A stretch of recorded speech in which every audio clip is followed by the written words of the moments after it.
Now available in paperback and e-readers, Isis, Samurai Goddess. The goddess next door takes on kung fu killers in this action-packed martial arts Isis series adventure. Get Isis, Samurai Goddess in paperback and e-readers today. I was reading an article talking about how Captain Marvel is going to be the new flagship character for the Marvel Cinematic Universe. And when I heard that they were going to make Captain Marvel the flagship character for the Marvel Cinematic Universe, I was quite troubled by that announcement. Now, when it comes down to this Captain Marvel character who's supposed to be portrayed by Brie Larson, this is an untested and unproven character. And to give her the title of being the flagship character for the Marvel Cinematic Universe without her earning that title is a quite troubling thing to see. Now, when I take a critical look at this decision to give the Captain Marvel character the flagship title, this smacks of gynocentrism.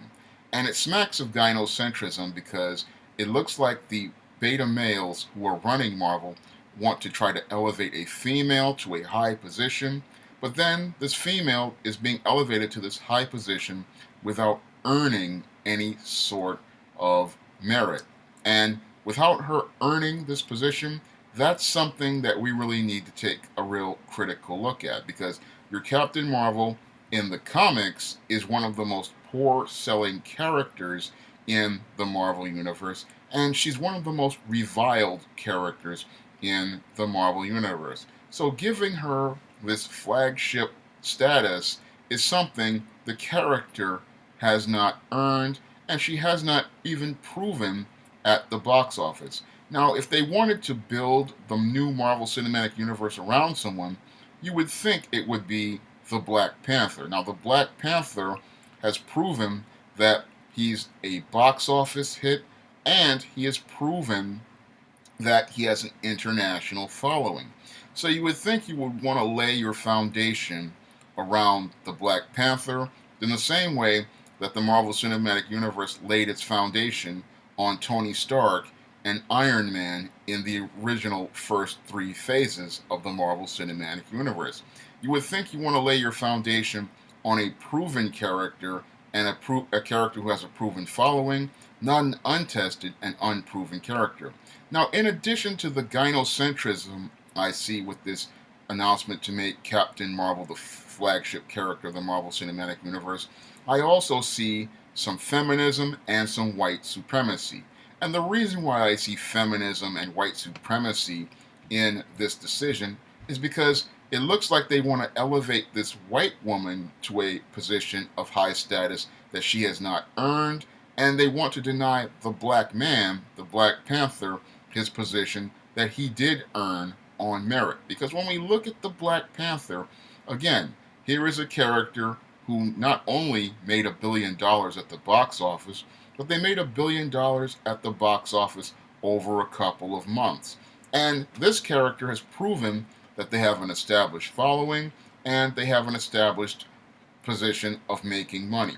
But when I look at the gynocentrism that have gone out of the Marvel Comics into the Marvel Studios, it's all about elevating women to positions that they have not earned. And again, Captain Marvel, again, is one of the poorest selling titles at Marvel Comics right now, and she is one of the most reviled characters among comic fans.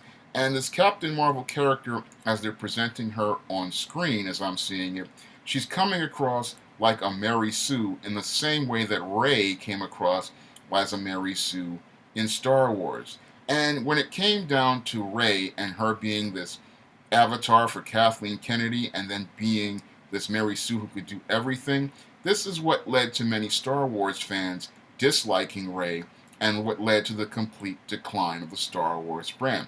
And what I fear what they're doing with this Captain Marvel character is they're going to bring this Carol Danvers in, and she's going to do to Marvel what Rey did to Star Wars. Because when I look at her power set, it's clearly that of a Mary Sue character.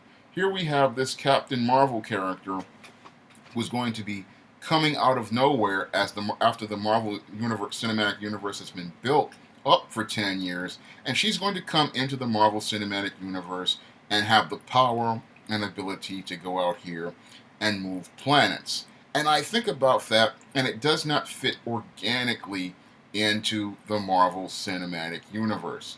You have this female who's supposed to be so powerful, yet we never saw her show up for your Avengers Infinity War to help take on any Thanos, but she's going to come out of nowhere after he gets this Infinity Gauntlet and be part of the group that's going to save the day. That smacks of a Mary Sue, and that's one of those things that really annoys me about this Captain Marvel and the way they are executing her in the Marvel Cinematic Universe is that this character is not being brought into the struggle organically.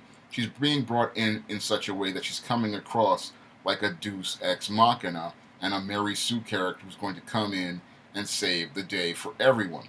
And when they do that, they destroy all the credibility they have built up in the Marvel Cinematic Universe for the last 10 years. Because over the last 10 years, we have been told that the Incredible Hulk is a very powerful character, a very strong character, and the Mighty Thor is an incredibly strong character. And characters like Iron Man have evolved their technology to the point where they've become incredibly powerful. Now, in the comic books, the Incredible Hulk is supposed to be the strongest one that there is. And when you bring in Captain Marvel and have her moving planets like Superman, what you're doing is you're compromising the integrity of the Marvel Comics, and you're taking liberties with the Marvel Comics that people don't want to see. Because one of the strengths of Marvel Studios was their efforts to maintain the integrity to the source material. They always made an effort to stay true to the source material, and by you going here and saying that Captain Marvel can move planets, that compromises the source material.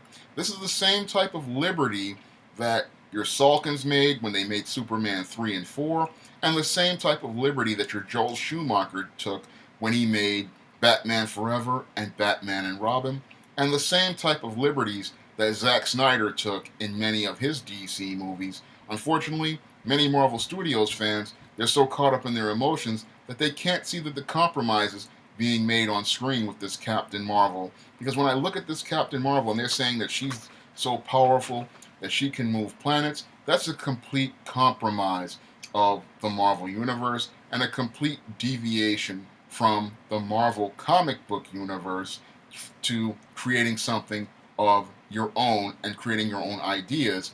And it looks like they're trying to shoehorn identity politics into the Marvel Cinematic Universe with Captain Marvel. And this shoehorning of identity politics, what that looks like to me is it looks like the Marvel Studios is in serious, serious trouble. Because when I look at this decision to make Captain Marvel this powerful, this is a complete compromise of the Marvel Cinematic Universe and deviates completely away from the Marvel Comics. Because in the Marvel Comics, the Hulk is the strongest one there is. And when it comes down to Thor, Thor is one of the most powerful characters in the Marvel Universe, and he's the strongest Avenger overall. And the second most powerful Avenger back in the 70s was Iron Man. So when I take a look at this decision to make Captain Marvel this powerful, again, it's a complete compromise of the source material, and it's something comic fans really need to take a serious look at, because when they start making compromises like this and the decisions they've made with Infinity War and Spider-Man Homecoming, I'm starting to see, again, the building blocks of the beginning of the end of the Marvel Cinematic Universe. Because what happened to destroy the Superman franchise and the Batman franchise was producers starting to take liberties with the source material, starting to make efforts to deviate from the source material, and then adapting their own ideas instead of trying to stay true to the comics. And that's why I said Marvel Studios has lost its direction and lost its way.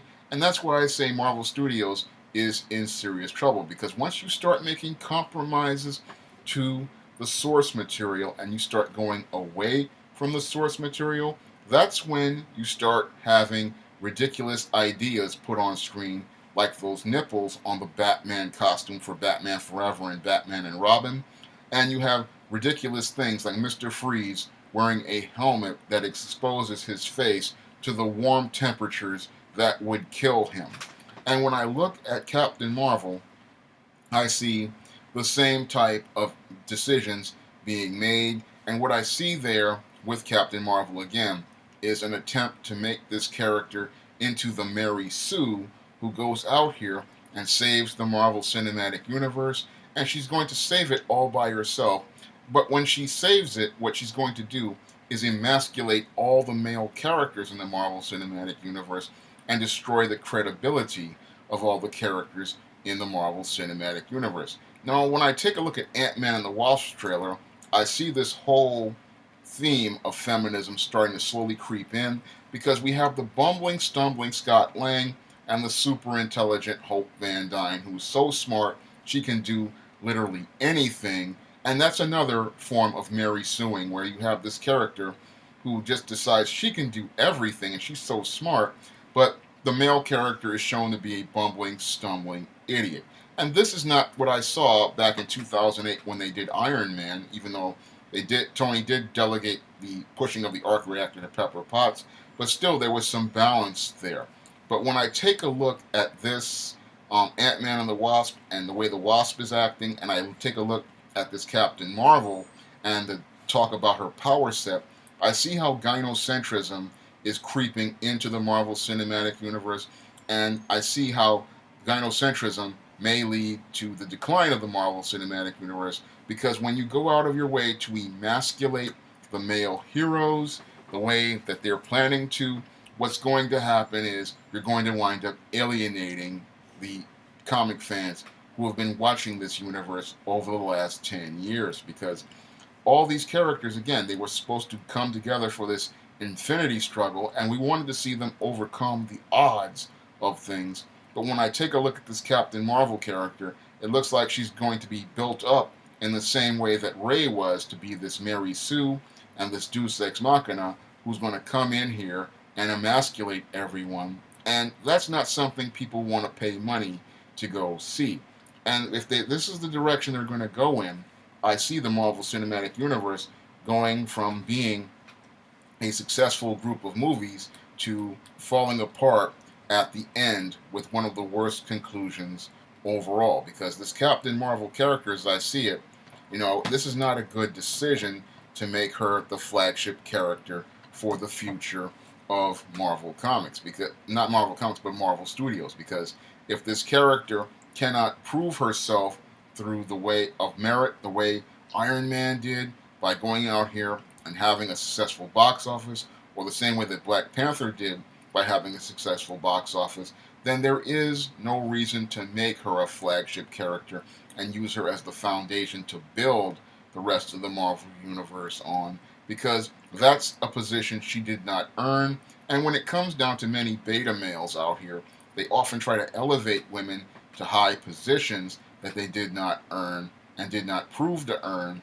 And that's not right at all. I mean, no character should be hired or based on out of nowhere for their gender. It should be based on, can they bring in the box office? Do they have the charisma?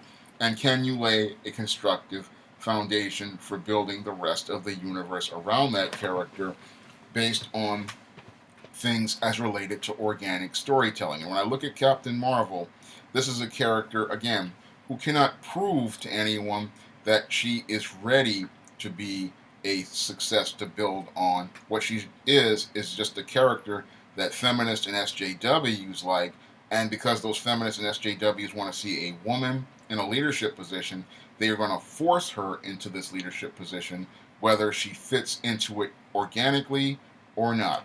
If you want to try some of my SJS Direct publications like the ISIS series, the East Team series, The Temptation of John Haynes, and the Spinsterella trilogy, you may do so by clicking the link to Amazon.com in the description box. And if you want to help me make more videos like this, you can donate to my Patreon by clicking the link in the description box. That's all I have to say for this video. You can comment, rate, and subscribe.